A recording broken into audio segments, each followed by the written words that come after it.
What's up, everybody? Welcome back to the channel. We're doing an update real quick on the 72 Chevelle project. We're working on the window glass today. He wants some power windows up in this thing, so I've already got the actually passenger side done. I've done a lot without you guys can see. I already got the AC box mounted in here, a bunch of other things as well, wiring. We'll go over that here in a bit, but let's go ahead and pull this glass out, pull the window regulator out. We got to pull the track out. There's a lot to do. If you guys ever done this power window conversion, it is super time consuming, so take your time, don't rush anything. If you guys need some insight, I have done a video already on this install. I'll link it down in the description below. But let me pull the glass out, regulator out, track out, all that in order for us to put that bad boy right there. We're going electric because it's electric. So yeah, we got to do that. We got to drill holes in the door and everything for wiring. So bear with me. Let's get started.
All right, y'all, we got the glass back in, got the regulator in. I got the track bolted back together for the most part. We just got to make sure the wires are not getting hung up. I got a little 12-volt battery hooked up down here for power. Let's see if it works. Drop it like it's hot. There it is. Not bad, not bad. We're definitely gonna have to do a little bit of adjustments though. I will do it once we kind of get everything situated, and that way we won't put the door panel back on because we want to make sure the glass lines up with the weather stripping. But it's working, everything is working. We just got to add the switch here for the other door, and I'm going to have to make a cutout on the door panel as well, but we'll wait to do that. But everything looks pretty good. It is the next day. We got a lot done yesterday. Got the windows done, got those situated and everything else. But I want to show you guys real quick one more time the dash, how that came out. If you guys did not check out that video, make sure you guys go back and check out that video. Now, we did add a few things to it. Let me show you. We added the BIM module from Dakota Digital, so that way we can talk to our ECU with this guy here. Added that guy there in order to work hand in hand with this guy. Added a few pigtails and stuff like that for the quick disconnects on the wiring on the car itself, so that way we're not fighting anything once we go put this dash on. Here are all our connectors are underneath the dash. They're in the steering column area. Now the only thing I did have to add and extend is these guys here. These are usually just like in right around the same area, but we added the floor shifter in here. So what we had to do is extend these wires for his floor shifter park neutral safety switch. So we had add that because these ones will come with it on the column and not on the floor.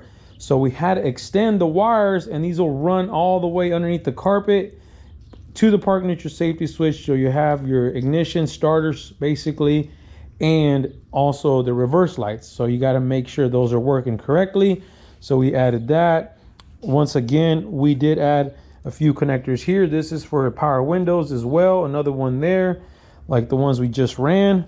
Nothing crazy, but let me show you guys the dash side, kind of what I got it looking like. I also went ahead without you guys, I went ahead and put all of the all the air conditioning vent ducts, more or less. I kind of laid them out where they're going to be, like these two here. These are sitting right here for the top dash vents. That one I left unhooked because we're going to be able to get to that bolt right here to bolt the dash in. So we want to make sure we had some room there. Unbolted the column so we can put that down. Let me show you guys as well. Let me go on the other side.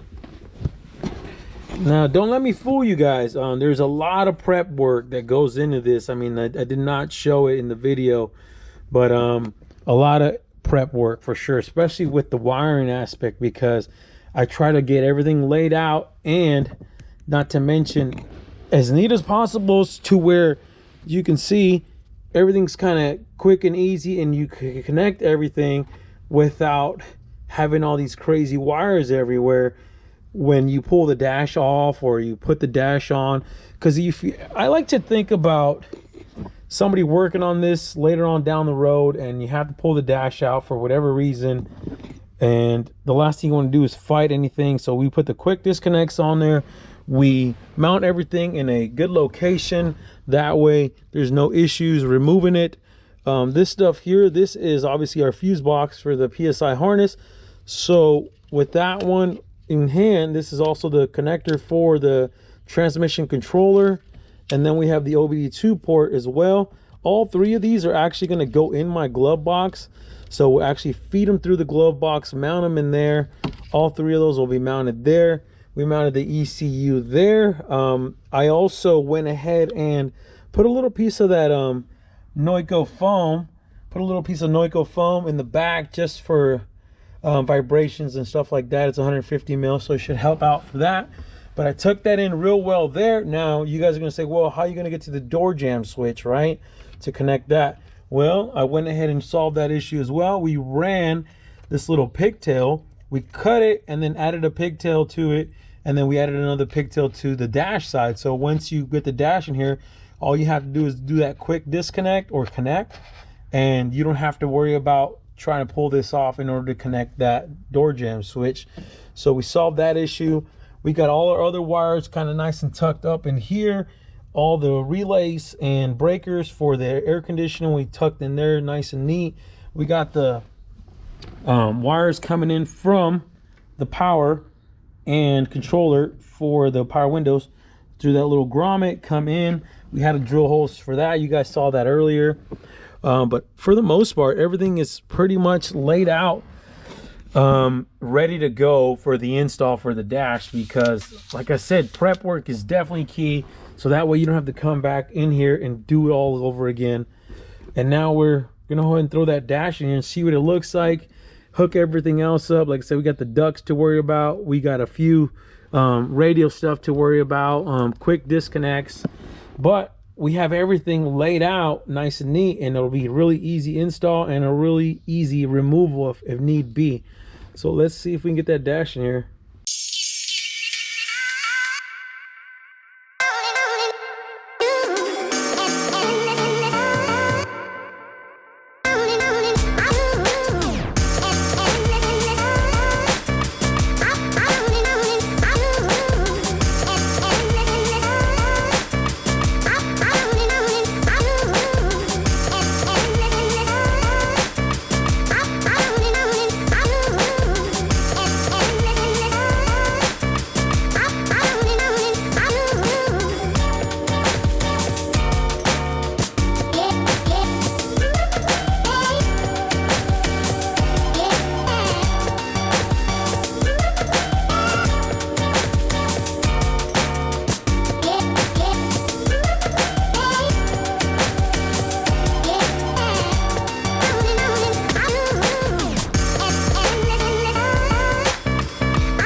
Oh my God, how's my hair, y'all? How's my hair? I've been crawling underneath this dash, man.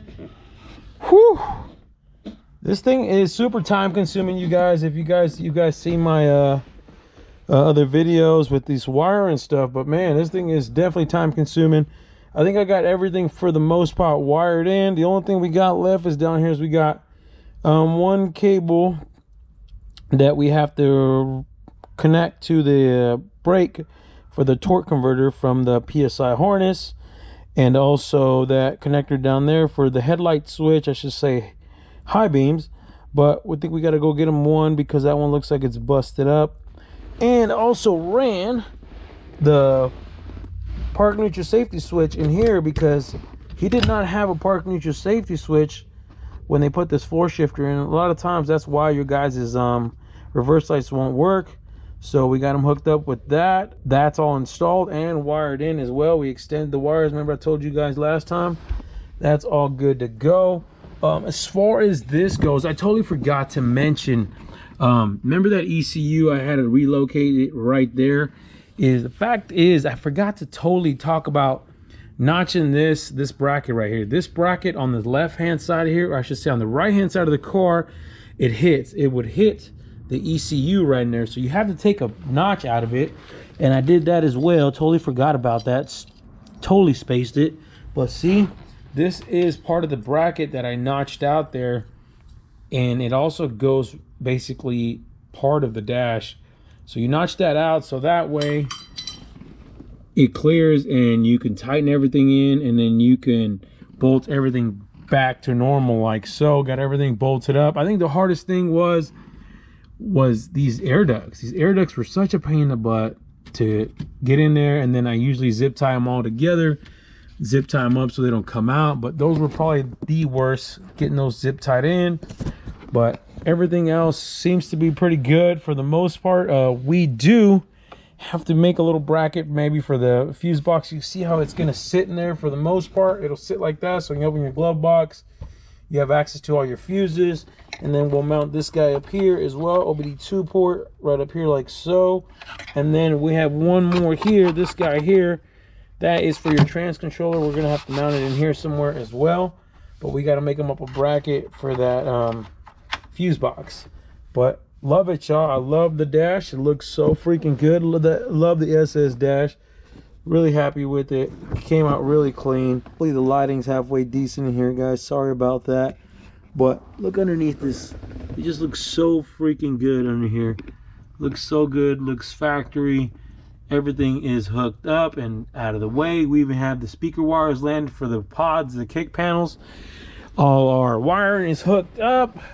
Like I said, I'm gonna work on this bracket and then work on mounting this stuff. But guys, if you guys have any input maybe on you guys how you mount your ECUs, that'd be great. Always like to hear new ideas and suggestions. But on that one too, I actually mounted it a little bit different. Now that one's mounted in my glove box because I don't have a trans controller, so I put it in the glove box because I didn't have all the extra stuff. Every car is a little bit different, but I really like the setup on this one. Looks good. It's gonna work great. But you guys already know, hit the subscribe button, hit the like button, hit the bell for notifications, and stay wrenching.